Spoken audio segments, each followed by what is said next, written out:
আসসালামু আলাইকুম বন্ধুরা, আশা করি সবাই ভালো আছেন।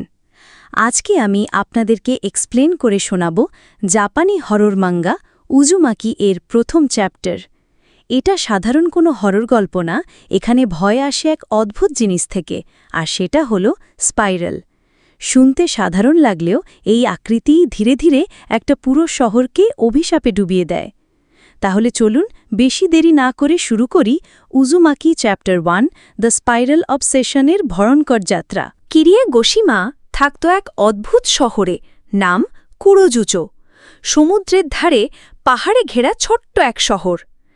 দিনরাত হালকা কুয়াশা ঝুলে থাকত বাতাসে, আর ঢেউয়ের গর্জন দূর থেকে শোনা যেত। শহরটা শান্ত হলেও এর ভেতরে লুকিয়েছিল এক অদ্ভুত অস্বস্তি, যা তখনও কিরিয়ে বুঝতে পারেনি। সেদিন সকালে স্কুলে যাবার পথে সে সরু রাস্তাটা ধরে হাঁটছিল।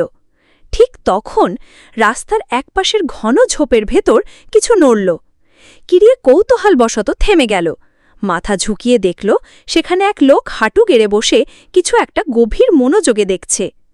প্রথমে চিনতে পারেনি, কিন্তু লোকটা মাথা তুলতেই কিরিয়ে চমকে উঠল। উনি তো শুইচি সাইতোর বাবা। তার হাতে ছিল একটি বড় শামুকের খোলস। তিনি সেটি ধীরে ধীরে ঘুরিয়ে ঘুরিয়ে দেখছিলেন, চোখ যেন আটকে গেছে ভেতরের ঘূর্ণি রেখায়। শামুকের খোলসের সর্পিন নকশা সকালবেলার নরম আলোয় চকচক করছিল। সুপ্রভাত, কিরিয়ে আস্তে করে বলল। শুইচির বাবা মাথা তুলে তাকালেন, ঠোঁটে হালকা এক হাসি, কিন্তু কিছু না বলে আবার শ্বাসের ভেতরে তাকালেন, যেন তার জন্য কিরিয়ে নেই, এই পৃথিবীও নেই। কিরিয়ে একটু অস্বস্তি নিয়ে এগিয়ে চলল, কিন্তু তার মনে রয়ে গেল অদ্ভুত একটা অনুভূতি। ওনার চোখে যেন একটা মোহ, যা স্বাভাবিক নয়। সেদিন বিকেলে স্কুল শেষে শুইচির সাথে দেখা করল। শুইচি কিছুটা ক্লান্ত চেহারায় দাঁড়িয়েছিল। কিরিয়ে বলল, আজ সকালে তোমার বাবাকে দেখলাম, উনি ঝোপের পাশে বসে শামুক দেখছিলেন। শুইচি নিঃশ্বাস ফেলল। হ্যাঁ, উনি ঠিক নেই কিরিয়ে। সাম্প্রতিক সময়ে উনি শুধু একটাই কাজ করেন, স্পাইরাল আকারের জিনিস খুঁজে বের করা, দিনরাত। স্পাইরাল? কিরিয়ে কুঁচকাল। হ্যাঁ, সর্পিল রেখা, ঘূর্ণি, পাক খাওয়া আকৃতি। উনি যেন ওইসবের প্রতি আসক্ত হয়ে গেছেন। মা খুব চিন্তিত। তার কণ্ঠে ছিল ভয়ে, কিন্তু সে নিজেও যেন বোঝাতে পারছে না আসল বিপদটা কি। পরের দিন কিরিয়ে দেখে শুইচির বাবা তাদের বাড়িতে এসেছে। সে বসে আছে কিরিয়ের বাবার কারখানায়, যেখানে মাটির থালা বাসন বানানো হয়। শুইচির বাবা হাতে ঘোরাচ্ছে এক কাপ, আর চোখে সেই অদ্ভুত উন্মাদনা। সে কিরিয়ের বাবাকে বলে, আপনার থালাবাটিতে দারুণ ঘূর্ণি আছে, কিন্তু আমি চাই একটা বিশেষ বাটি, যেটাতে থাকবে নিখুঁত কালো স্পাইরাল। আমি যে কোনো দাম দেব। কিরিয়ের বাবা ভদ্রভাবে হেসে উত্তর দেয়, আপনি ভুল বুঝেছেন হয়তো, এগুলো তো সাধারণ মাটির কাজ। কিন্তু শুইচির বাবা থামে না। সে জেদি সুরে আবার বলে, না, আমি চাই এমন কিছু যা দিয়ে আমি স্পাইরালের সৌন্দর্য অনুভব করতে পারব। কিরি আর তার ভাই দূর থেকে এটা দেখে। তাদের গা শিউরে ওঠে, কারণ মনে হচ্ছিল লোকটা পাগল হয়ে গেছে। এরপর থেকে শুইচির বাবা আরও অদ্ভুত আচরণ করতে থাকে। সে আয়নার সামনে দাঁড়িয়ে নিজের চোখ ঘুরিয়ে চোখের ভেতরের আইরিসে থাকা ঘূর্ণি দেখতে থাকে। সে নিজের চুল পাকিয়ে ঘূর্ণির মতো বানায়। একদিন সে কিচেনের মেঝেতে হামাগুড়ি দিয়ে স্যুপের ধোঁয়ার পাক ধরা বাতাসও মুগ্ধ হয়ে দেখতে থাকে।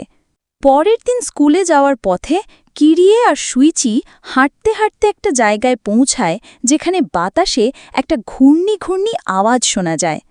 শুইচি হঠাৎ থেমে কিরিয়ের দিকে তাকিয়ে বলে, এই শহরটা অভিশপ্ত কিরিয়ে, এখানে সবকিছু ঘূর্ণির দ্বারা গ্রাস করবে। কিরিয়ে হেসে উড়িয়ে দিতে চায়, কিন্তু তারও বুকের ভেতর কেমন চাপা ভয়ের অনুভূতি জন্মায়। সেই সন্ধ্যায় কিরিয়ে শুইচির বাড়িতে গেল। কিছুক্ষণ পর কিরিয়ে করিডোর দিয়ে হাঁটছিল, তখন বাথরুমের দরজা আধখোলা দেখে থেমে গেল। ভিতরে শুইচির বাবা আয়নার সামনে দাঁড়িয়ে আছেন। তিনি নিজের শরীর কোমর থেকে মুচিয়ে এমনভাবে ঘোরাচ্ছেন যেন নিজেকে স্পাইরালের আকার দিতে চাইছেন। তার চোখে সেই একই মোহ, ঠোঁটে এক ধরনের তৃপ্তির হাসি। কিরিয়ে ভয়ে সরে গেল। দিন গড়াচ্ছিল, আর তার আচরণ ভয়ঙ্কর হয়ে উঠছিল। এক রাতে কিরিয়ে সুইচির বাসায় ছিল, তখন করিডোর দিয়ে যেতে যেতে হঠাৎ দরজার ফাঁক দিয়ে দেখল সুইচির বাবা মেঝেতে বসে আছেন, জিহ্বা মুখ থেকে বের করে পাকিয়ে ফেলেছেন যেন জীবন্ত স্পাইরাল, চোখ অর্ধেক বন্ধ, যেন এই অবস্থাতেই তিনি সুখে আছেন। কিরিয়ে ভয়ে পালিয়ে গেল। কয়েকদিন পর শহরে খবর ছড়ালো সুইচির বাবা মারা গেছেন।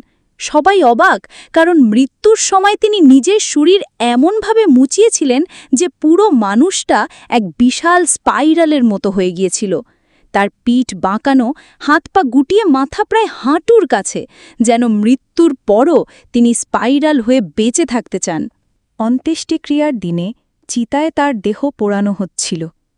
চুল্লি থেকে যে ধোঁয়া উঠছিল তা সোজা না গিয়ে পাক খেয়ে এক বিশাল স্পাইরাল আকারে আকাশের দিকে উঠছিল। কিরিয়ে আকাশের দিকে তাকিয়ে শিউরে উঠল। সুইচি তার পাশে দাঁড়িয়ে ফিসফিস করে বলল, এই শহরে কিছু আছে কিরিয়ে, এটা কাকতালীয় না, কুরোজুচো স্পাইরালের অভিশাপে আক্রান্ত। আর এভাবেই প্রথম পর্ব শেষ হয়। দ্বিতীয় পর্ব পরবর্তী ভিডিওতে দেখতে পারবেন।